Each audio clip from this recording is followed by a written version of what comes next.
আসসালামু আলাইকুম।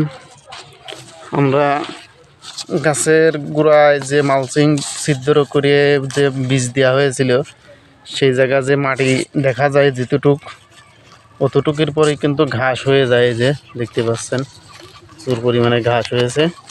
এখন আমরা পরিচর্যার কাজ করতেছি, সাথে কিন্তু আমরা ব্রাঞ্চও কাটিং করব।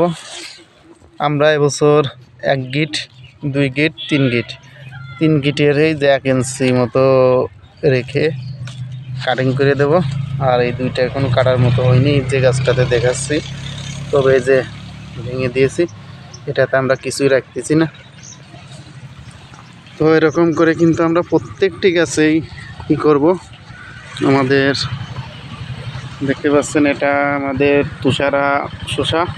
আমি যেদিকে অবস্থান করতেছি এটা তুষারা, আর ওইদিকে আরও 3টা ভ্যারাইটি আছে আমাদের।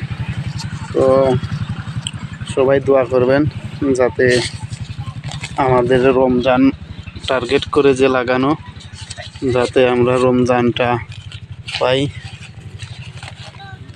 তবে আশা আছে রমজান পেয়ে যাব, যেহেতু এই যে জালি বের হয়ে এসেছে দেখতে পাচ্ছেন।